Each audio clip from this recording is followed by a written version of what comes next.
Welcome. Happy World Environment Day, and welcome to this special webinar by Faith for the Climate and Quakers in Britain ahead of the Great Big Green Week.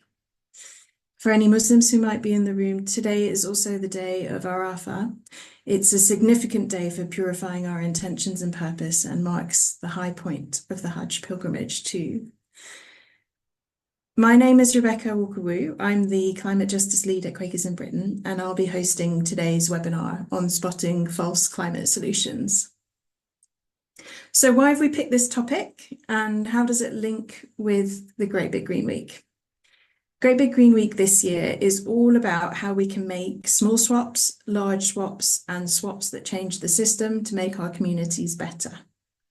For Faith for the Climate and Quakers in Britain, we focus on the swaps that change the system. Together, we've been working on climate justice and seeing the climate crisis as a product of a broken economic system since 2019. And one of the vehicles for this work is through the Faith for the Climate Network, where we co-chair a multi-faith advocacy group called Faith for Climate Justice.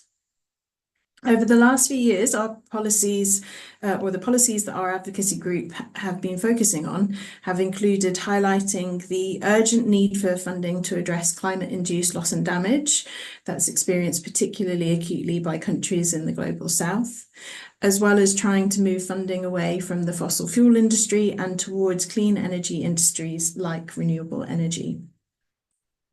It's that last area, defunding the fossil fuel industry and transitioning to a sustainable economy, that is the focus of these webinars. We've seen huge progress in recognition of the climate crisis and in the need for us to transition our economy to clean energy. But like with any change, we also see a lot of resistance to this transition from powerful actors who currently profit from the fossil fuel systems on which we've become so reliant.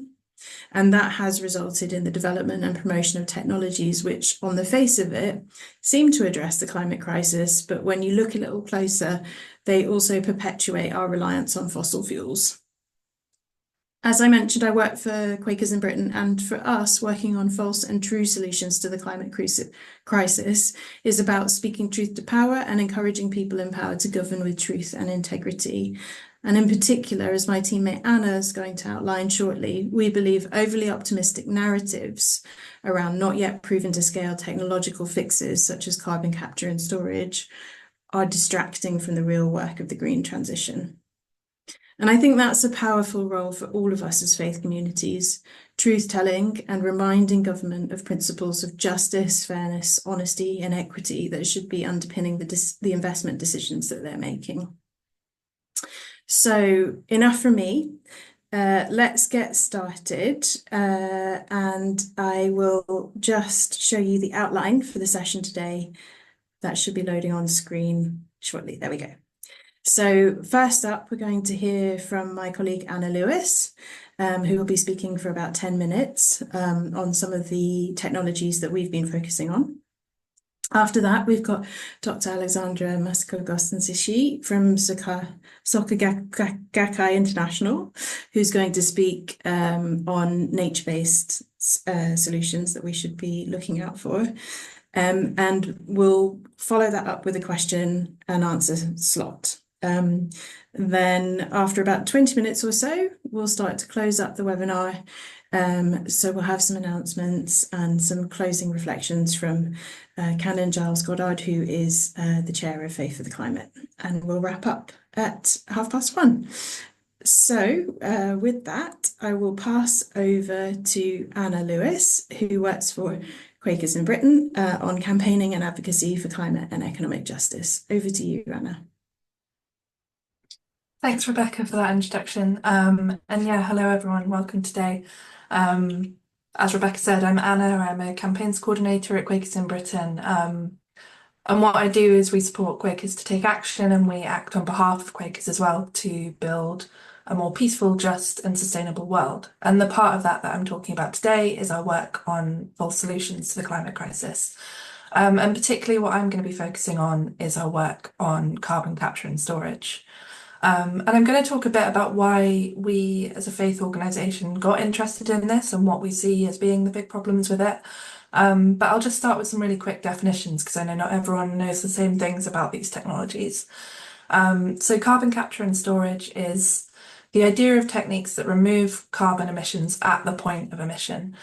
So for example, at the chimney of an oil-fired power plant where the carbon is leaving the plant, it stops it from going into the air and it permanently stores it. And the idea is that that could reduce the impact of a particular process, something that would otherwise be releasing carbon emissions. In the theory of carbon capture and storage, would instead, those emissions would be captured and stored and stopped from going into the air. And another similar idea is carbon dioxide removal, which is removing carbon not just at the point that it's emitted, but directly from the air. So whereas carbon capture and storage is aimed at making something carbon neutral, the idea of carbon dioxide removal is that it would be a net negative, that it would remove carbon emissions from the air. And carbon dioxide removal includes technological solutions that are yet to be developed, but it can also include some of those biological solutions like planting trees. And I am going to get a bit more into both of those later.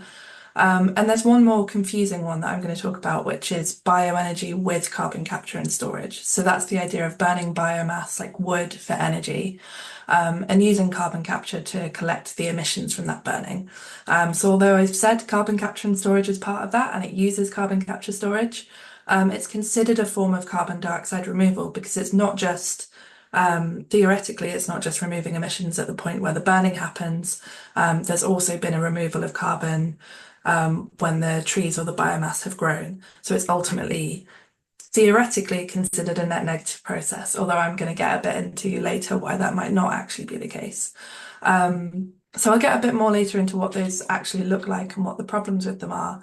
But I wanted to speak a bit to why we as Quakers decided to start looking into this. And there's two things that I really wanted to highlight about, our journey into working on carbon capture and storage. One is that we work really closely with our faith partners at the international level. There's Quaker representation at the UN called QNO, and they're really helpful to have as a link because they see a lot of what's going on in those more international spaces. And they told us that they were increasingly seeing fossil fuel interests and wealthy governments avoiding climate action by using things like CCS, carbon capture storage. And I mention this because one of the huge benefits of having a faith community and being in that community is that we have those relationships and connections across the world and that we can draw on them to inform our knowledge and inform our action and give us a sense of where their priorities are. And in this case, they pointed us to something really helpful. And the other really big thing that's been a driver for us as Quakers, there's a few things that are really fundamental to the Quaker faith, and one of those is truth and integrity. And as I researched this idea of carbon capture and storage, we could increasingly see that the rhetoric being used by the government and by companies it's quite hazy, it's quite loose, it's almost designed to hide the truth of how these technologies might work or what their benefits might be or their downsides. And we have colleagues within Quakers in Britain who work on truth in politics, and it felt really important to follow that thread on carbon capture and carbon removals as well, to think about whether our politicians are being truthful with us and what a truthful response to the climate crisis might look like. And something that we can do when we speak out as a faith group that's quite unique is that we can really put that focus on our principles and on our moral commitments. So I said I'd get a bit more into the detail on why and how it's a false solution, because on the surface, when you describe it, it sounds great removing carbon from the air. So why doesn't it quite work like that? Carbon capture and storage has been a part of net zero plans for a while, but concerns have really been building globally about whether it's actually technically possible at the scale and the speed needed. There were hopes early on in the process that the costs of these kinds of technologies would drop, that they'd become more powerful, but that hasn't really happened like people were hoping for. And the amount of carbon that's actually currently being stored globally through kind of pilot schemes of these technologies is really small. They're facing a lot of challenges with scaling them up. Despite this kind of uncertainty and lack of evidence around being able to scale up these technologies, the UK government is still increasingly investing in them. So they pledged £22 billion at the last spending review into new carbon capture and storage projects and the related transport and storage networks that would be needed to support them.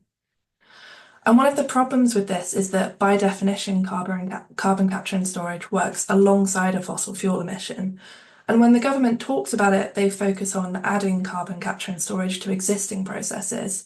But in reality, a lot of the UK's plans include new fossil fuel infrastructure with carbon capture and storage as an add-on.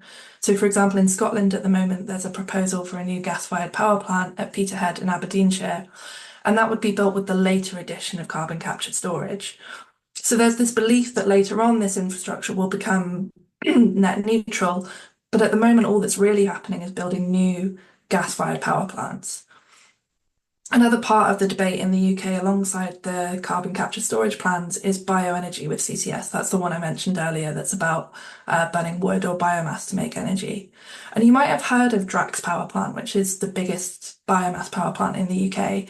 It's a wood-burning power station, and it's the UK's biggest emitter. It's responsible for almost 3% of our domestic emissions. So that's across all of the emissions in the UK. That one single power plant is responsible for 3% of them. But it's been receiving government subsidies for development of carbon capture and storage at the site, and it's going to continue to receive those subsidies into 2031. And Drax actually recently announced that because the government had started to reduce those subsidies, that they were going to cut back on development of carbon capture and storage at the site. So this is something that we see with these technologies, is that they get government investment on the promise of carbon capture storage being developed. And the moment that investment goes, or the moment that technology seems like it's not developing in the way it was hoped for, these companies pull out of developing it and continue to just be essentially carbon emitting carbon sources to still be burning wood or fossil fuels in the same way that they've always been. And there's a few specific problems with bioenergy with carbon capture storage as well. It really relies on the biomass being sourced sustainably. So if you're getting wood from kind of wood chip sources that would otherwise be waste in theory, then that's better. But if what you're doing to get that wood is cutting down old biodiverse forests that are going to take ages to regenerate, that has a really negative net impact. And Drax hasn't proved the sustainability of that supply chain. And again, the theory is that the regrowth of those forests, the regrowth of that biomass would reabsorb carbon. But if you think about how long it takes a tree to grow, this could happen over decades or longer. And we know that with the climate crisis that we're facing at the moment, we don't have decades for that kind of change to happen. So you need to really think about when people talk about these technological solutions, what are the time spans that it's actually going to work on, and what does it actually look like in practice in the real world? But the main problem with both of these, as I've said, is that carbon capture storage isn't even proven to work at scale. And it's also unlikely to remove all of the supply chain emissions of a particular fossil fuels. It works at the site of the fossil fuel being burned, but that doesn't account for all of the transport and storage and all of the emissions associated with that. Having said all of that about why it's a problem, it's worth noting that it could also be a tiny part of the solution. We do need some carbon removals. There are industries that are really difficult to decarbonise, where we're going to need something that can remove that carbon from the air. It's just that because of the challenges with scale and because of the cost of carbon capture and storage, that alone will probably max out all of the carbon capture storage capacity we have. We don't have spare capacity to be using it on things like energy, where we have much better solutions. And I wanted to touch a bit on what you can do about this, because it all sounds really frightening and really frustrating when you hear about the government not being completely transparent. And they are pouring money into these clusters that they've called them, where carbon capture and storage will be developed. But there are campaign groups that are organising to say to the government that they need to stop doing that and instead put money into the solutions that we know will work, like insulation and green energy.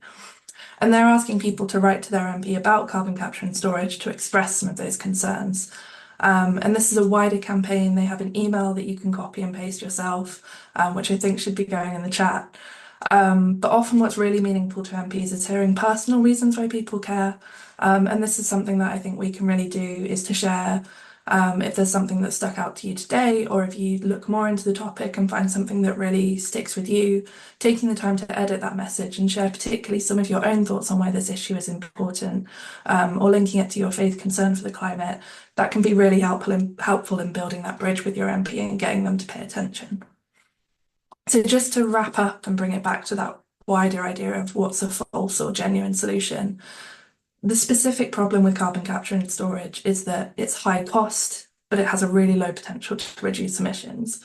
We have other options which are lower cost and which are more proven to be able to reduce emissions on the timescale and to the extent that we need.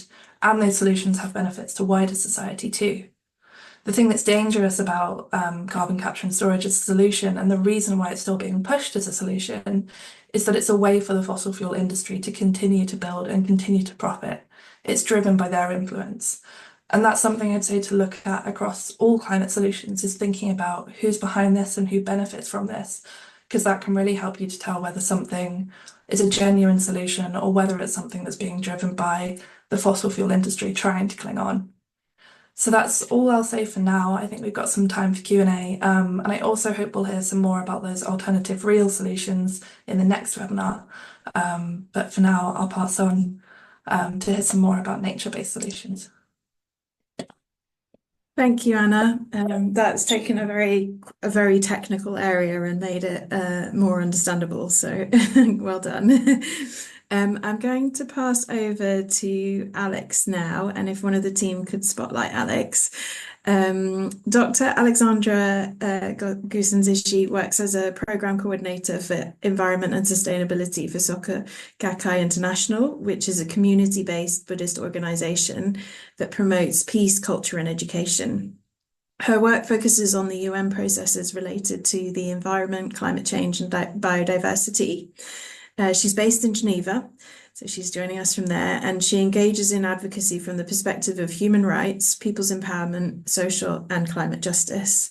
Today, in the webinar, she's going to address the issue of false climate solutions from a nature-based perspective now. So over to you, Alex. Thank you so much, Rebecca, and thank you, Anna. Hi, everyone. So as part of my advocacy work for Soka Gakkai International, SGI, we've been engaged a lot at the intersection between climate and biodiversity action, and really looking at what does it look like when it is done actually from a human rights-based approach. So we have worked really a lot on stories of solution and trying to convene actors and trying to also bring policy language in the UN processes. But this is because, against the background of that, there are some nature-based solutions that have been called so, but that are really false solution. Not all nature-based solution. Nature-based solution is such a big and vast, it encompasses so many examples and solutions and projects that not all of it is bad, but some of them really are false solution. And I'm just going to highlight not all of them, but a few examples. And then I'll just conclude a little bit with what are then some real nature-based solutions. So in terms of these false solutions, ultimately, the point is the same as for carbon capture and storage, as just described by Anna. It really detracts from real emissions reductions and really engaging on reducing fossil fuels. When we talk about these solutions, we talk about it's usually in the field of forest and ocean. So you would have forest conservation, reforestation, but it will also include carbon offsets, some types of blue carbon initiatives now. We know maybe of name, and I'm going to go a little bit in detail into REDD+ project. So not all REDD+ projects are bad, but I'll just highlight some that have been bad and why. And then some issues really with carbon offsetting in truly even the theory of it and the methodology of it, industrial tree plantations, monocultures. These large-scale tree plantations or monocultures, for instance, even if they would be promoted and could be promoted as nature-based solutions, we've learned that they might lead to displacing local communities, leading to actually loss of biodiversity, disrupting traditional livelihoods. So these really come with these false solutions. And then we also have carbon markets in general that is posing issue on many things. So thanks to Shannon, who has now put in the chat what is REDD+. So REDD+ is indeed reducing emissions from deforestation and forest degradation. It's a scheme under the Climate UN Convention, the UNFCCC. And the point was to have financing in form of grants, loans, or carbon financing mechanisms, where you would have developed countries that would pay for REDD+. It could also be private projects to reduce emissions in developing countries. The problem, as always, almost, is in the implementation. And so many of the REDD+ projects were actually not addressing the underlying drivers of deforestation, which sometimes could be large-scale agriculture or logging or mining, and then other serious issues, which have been human rights violation issues. So, as I mentioned, displacing indigenous people, local communities, lack of transparency as well in the financing. So I'm just going to share a few slides now. The first one is just the cover image of a report that you might find interesting. It's a report that's very recent from 2024 and was also released recently from McGill University and the Rights and Resources Initiative on the carbon rights of indigenous people. So it really shares a lot of different examples and different issues related to carbon rights. And for instance, in terms of REDD+, they give one example of the Quechua people in the project Cordillera Azul National Park in Peru, which was created in 2001. And when the park became part of a REDD+ carbon project, the Quechua people did not receive any revenue. And many of the indigenous communities had to take legal action to gain access back to their traditional lands and to some benefits. And then on the next slide, you have another example, which is reported by Monga Bay, and it's the Cambodia Cardamom National Park. So that example is recent, where when basically you go deeper into the monitoring and evaluating of these REDD+ projects, it can really come to significant issues.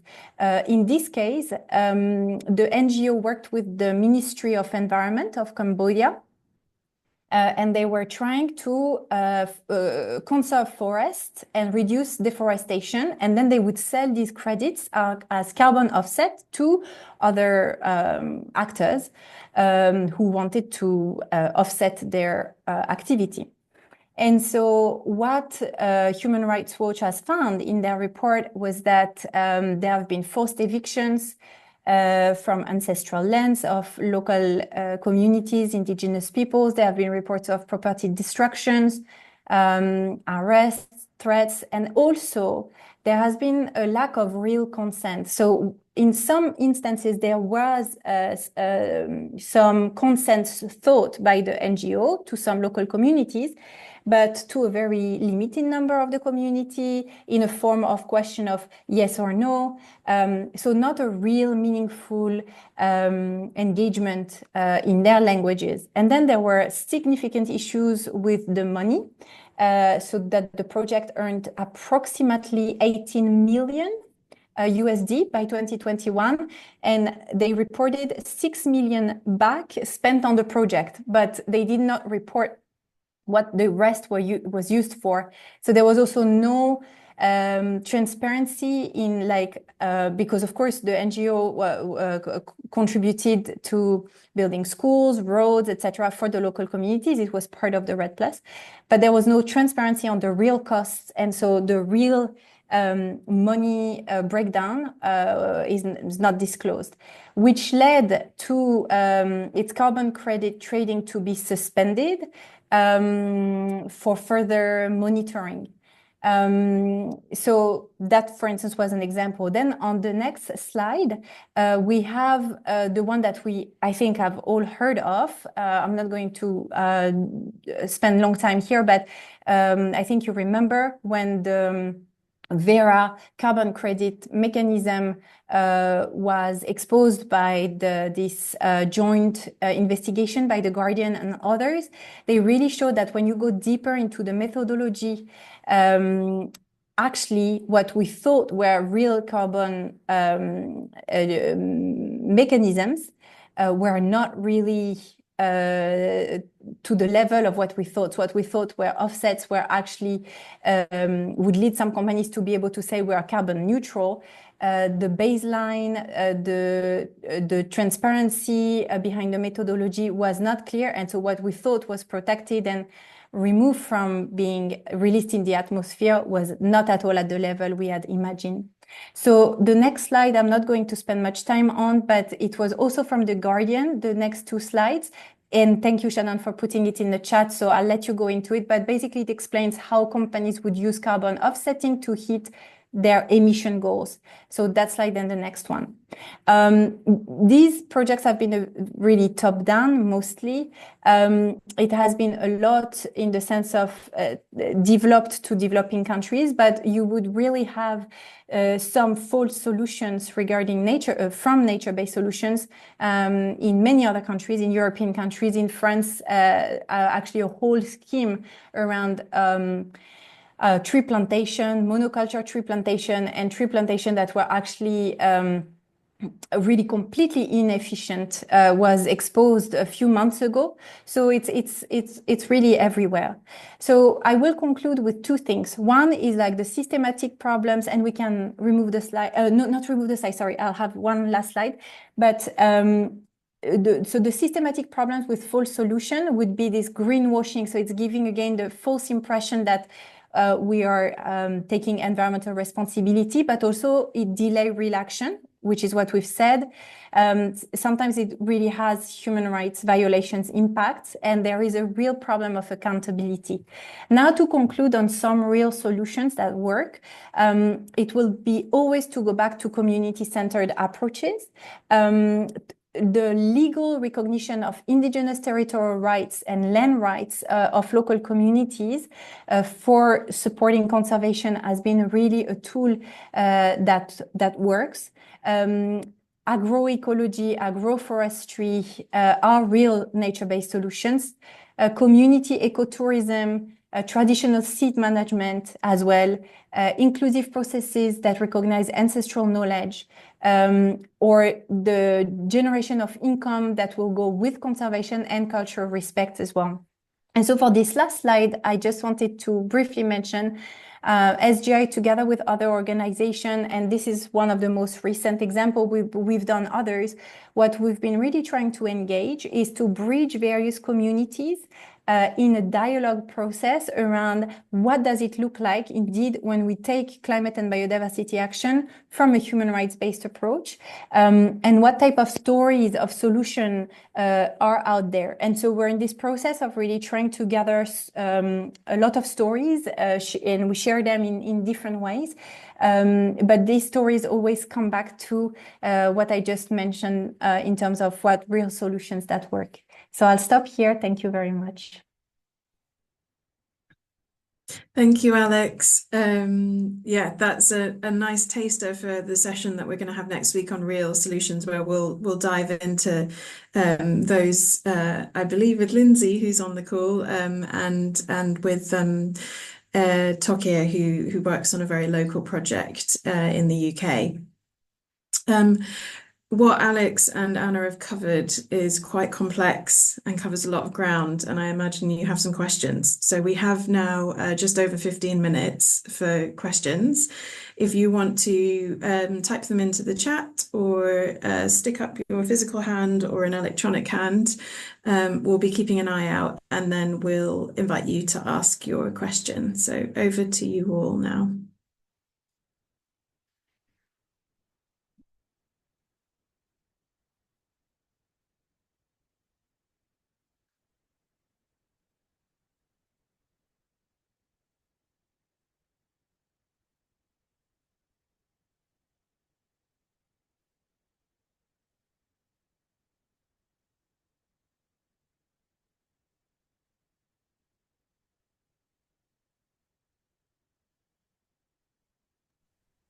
Maybe I'll start us off by asking maybe Alex or Anna if you have any idea of how the push for false solutions is shaping up. I mean, Alex, there's the intersessionals this month at Bonn, and then there's going to be COP30 this year.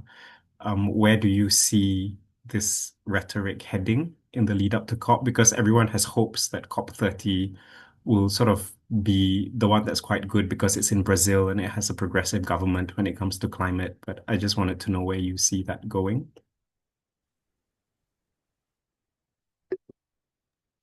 Thank you so much, Shannon. So in terms of nature-based solutions, I think that there has been strong debate around the term itself, nature-based solutions. So the discussion is not as easy probably as some had wished it would be, which is good, I think, because it's really bringing the complexity of the discussion in. In SB 62 in Bonn for the climate meetings, I think that what happened was that at COP29, the finalization of the Article 6 on carbon markets was done. And so many civil society wished at that time that the safeguard mechanisms and the remedy mechanisms would have been stronger.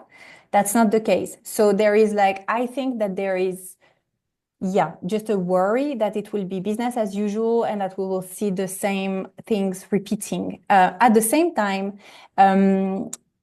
there has been really I would say on the civil society side, much more exposure on these false solutions, like the Guardian articles and other journalistic investigations have really shown increasingly. So for instance, Vera has said that they are phasing out their methodology by July of this year, and that they will open a new methodology as of July this year out of the result of the Guardian's investigation. So I think that from the UN perspective, we will look at nature-based solution within the system itself, but I think some people are also looking at initiatives by some states. And if I'm thinking of COP30, some NGOs are pretty interested or optimistic to some extent by the Brazil announcement that's already been a while, but that they really seek to move forward towards COP30 of the Tropical Forest Forever facility. And so I know, for instance, that Greenpeace has been very, very engaged in following that as well, and into looking at maybe, mechanisms that might be not within the UN, exactly, but that will still bring countries together to push for a real solution. Now, I think that, really, pushing for basically also a human rights-based approach in those processes, I think is really key. So that's what we will keep doing in those UN processes from our end. Thanks. That was really interesting from Alex. I can jump in quickly a little bit to talk about probably more how I think it's going in the UK, which is that it feels like carbon capture and storage is playing a really important role for Labour in that they really want to be seen to be acting on climate, but they're really afraid of investing or putting money into it. Or doing anything that's too disruptive for industry interests. And carbon capture storage gives them this lovely thing that they can invest in that kind of seems to tick all the boxes without actually doing much good work. So it can be a bit of a frustrating environment for that. But I think I'd really agree about there being increasing conversations about it. You see quite frequently it being talked about in the news now, the problems of carbon capture and storage. And there's also recently been some legal challenges that were mounted against the government and against these claims that they're making about carbon capture and storage. Those haven't been successful, but it has kind of formed the start of a bit more of a groundswell of UK campaigners talking about this. And the campaign that I've linked to, the Zero Hour campaign, that's a new campaign focusing on carbon capture and storage. So it feels like as much as the UK government can keep making their claims about it, there's starting to be, a groundswell of people reacting to that and responding to that and recognising what they're doing. And I hope that we can be a part of that as well. Thank you both. We have a question from David in the chat. And David's asking if you can identify any specific pressure points that a Quaker local meeting might be able to gain some agency around or make a difference or achieve the outcomes that we're seeking. Yeah, I can come back to that quickly, and then Alex, please add to it if you have thoughts. And I think what I'm going to say is probably going to be true for any local faith group that wants to act on this. The main thing that's really helpful at the moment for carbon capture and storage is getting in touch with your MP and making noise about it. The thing that's always really impactful for them is knowing that their constituents care about an issue and are paying attention. And it can be really helpful to contact them as a local meeting or as another faith community, because it means that they're not just getting you as an individual, they're getting a representative of a group in their constituency, and that feels more powerful. So the first thing I'd do is reach out to them by writing to them or emailing them. But you could also invite them to a meeting. You can invite them to your local meeting or to a special meeting just for them. See if you can get them to sit down and talk to you, because often it can be easy for them to write back to an email with kind of a boilerplate template response. But when you can sit them down and have a chat to them and hear a bit more about what's going on for them and what their thoughts on the issue are, that can be really helpful and can start a bit more of a conversation. And asking them to raise it in Parliament and to start talking about it and pushing back on some of the kind of the government narrative on it. Thank you, Anna. Maybe I can add one just short thing that I'm thinking of. Like there is a whole movement also around ecosystem restoration, land restoration. And currently, of course, it's very much in the hands of private sector or private citizens. Like it's whether you have a piece of land, a garden, it's basically put forward as a personal initiative.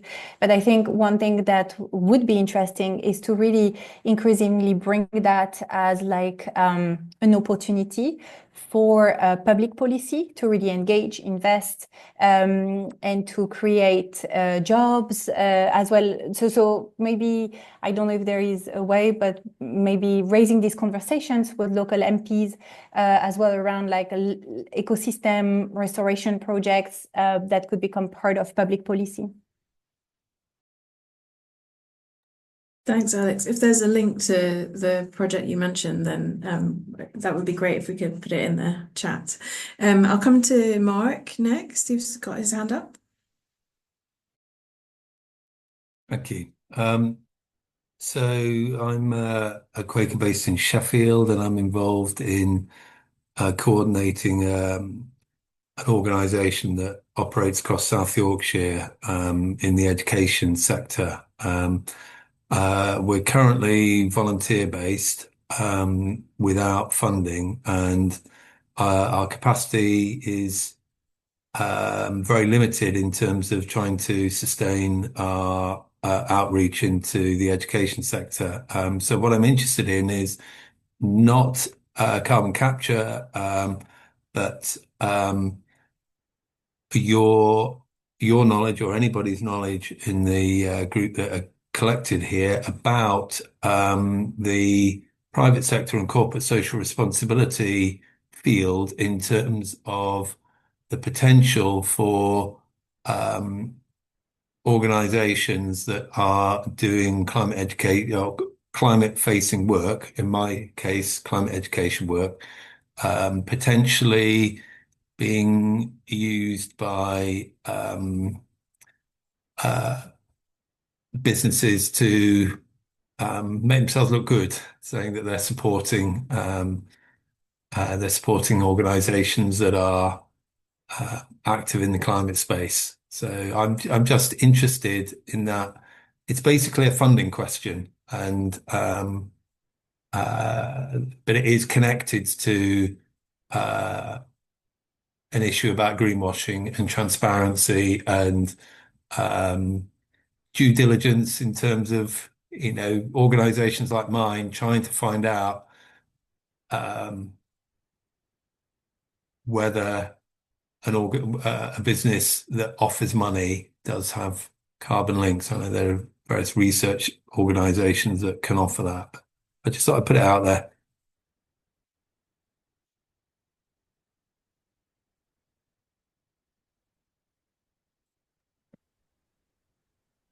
Thanks, Mark. Is there anything, Anna or Alex, you wanted to share in response, or?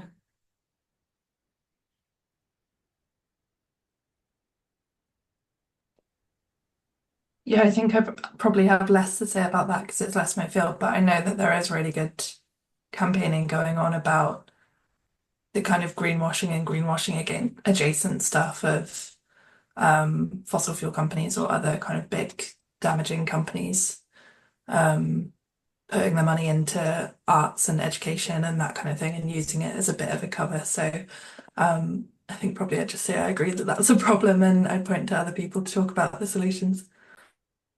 There is also Teach the Future as Yeah. an education project. You might already be aware Yeah, of them, but we're already sort of working with them. Yeah. right, okay, yeah. I wonder if it's something that maybe within that space they might be interested to sort of look at.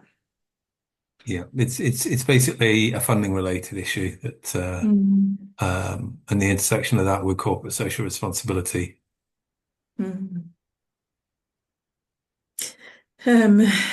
Okay, we've got just about 5 more minutes or so, and a few different questions. So I'm just going to come to the one from Carolyn on the chat, which is about a coordinated effort to decarbonise Quaker meeting houses. As far as I'm aware, there isn't a coordinated effort, but I'm going to look into it and come back to you, Carolyn and Richard. I think the closest thing to that is probably the Eco Church initiative. Next up, Robert has his hand up, so we'll come to you. Yeah, I've just wanted to ask, perhaps Alex, is there a lot of corruption globally around sort of the carbon markets and how vulnerable, sort of countries with perhaps poor governance or, rather autocratic governments, oligarchs ruling them, is that a sort of focus that prevents those countries benefiting, or they're being exploited, in other words? Yes, thank you so much, Robert. Actually, yes, there is. Yeah, it's complex, right? Because then I mean, in the schemes that I mentioned, the money will be mostly from either big NGOs or developed countries to developing countries, as understood by UNFCCC. And I was talking with like friends from local organizations, women-led organizations throughout Francophone Africa, for instance. And she was saying, all that talk is good, and also our government asking money is great, but we don't see much of it at the end of the day for our local work, because it does stay in other hands. So when we do try to request funds, it's actually really difficult. So I think you do have like systemic issues as well, right? In various levels, and corruption is really one of them. One of the other scandals for one of the nature-based solutions, carbon credit mechanism, was that, and I think it's probably just one example among others, but was that the NGO or the project gave the money to the local person who was in charge of redistributing the money. Obviously, the money was never redistributed afterwards, right? So these are also really issues, and it comes into the monitoring and the accountability and the capacity building, but from peer to peer. So yes, I would just say it is definitely an issue.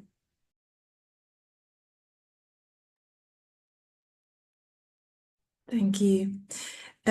So just to say, a couple of people have asked in the chat about the slides and the recording, and to let you know that we will provide both of those after the session. I think we've got time for one more question that Shannon put in the chat, and then we'll start to wrap up. So the question was perhaps more relevant for Anna. Are there any specific actions that faith groups can take at the level of devolved jurisdictions in the UK, cities and local governments? Yeah, I don't know if I can point to any specific actions that are going on. I know that in Scotland particularly, this is really relevant because that's where a lot of the kind of current proposed carbon capture storage sites are. It's obviously where a lot of the existing infrastructure is around the North Sea.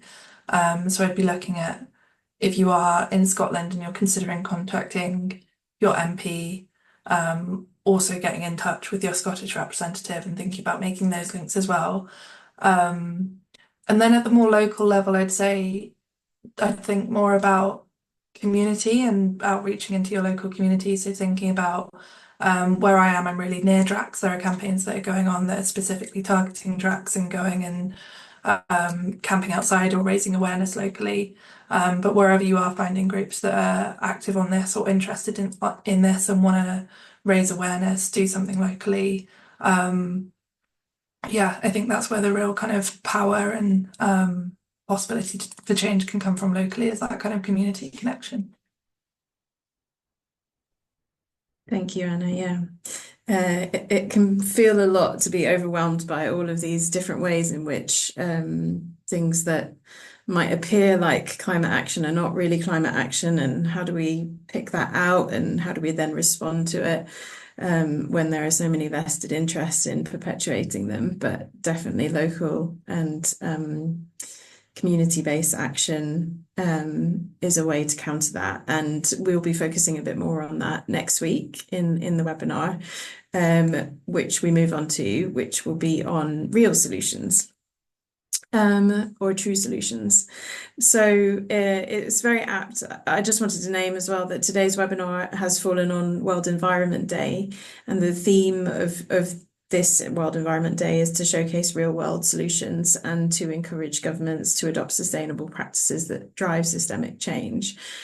So we've been hearing about the types of climate action that are actually hindering that systemic change, and we hope that you'll join us next Tuesday to learn about the types of project and action that will bring about the transition that we need. And I think one of the team is going to be sharing some links in the chat now so that you can sign up for part 2 on real or true climate solutions if you're interested, which will be on the 11th of June at the same time.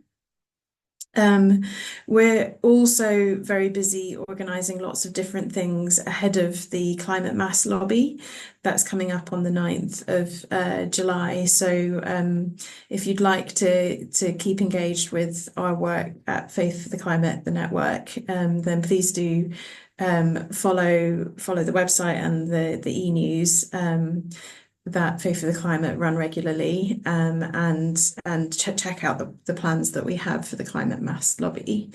And with that, I just want to wish, because we're coming up to the weekend soon, our Muslim members Eid Mubarak over the weekend for Eid al-Adha, and our Christian members Happy Pentecost. And I'll hand over to Giles for a closing. Thank you so much, Rebecca, and thank you very, very much to Anna and Alex for your input today, and to everyone else for joining us. And thank you for your questions as well, which really drove home to me what I wanted to say, which is that what's so vital in all of this is working together, isn't it? And the longer I'm involved in climate, the more I see that the relationships that we managed to build are absolutely crucial, particularly when we're facing these enormous vested interests with huge amounts of money and power. But we know that change is possible, and we know that there are things which can be done, and we know that there is hope. And those of us who are Christian will be remembering Pentecost this weekend, which is when we give thanks for the birthday of the church, which in so many ways has changed things, although the church itself is also very problematic. I just want to finish with a couple of quotes, one from Rabbi Nachman of Bratslav and one from Rabbi Abraham Herschel. The first one, which gives me courage sometimes, is, "It is not your duty to complete the work, but neither are you free to desist from it." So that's something which keeps my nose to the grindstone sometimes. It's not your duty to complete the work, but neither are you free to desist from it. And Rabbi Herschel said, "Few are guilty, but all are responsible."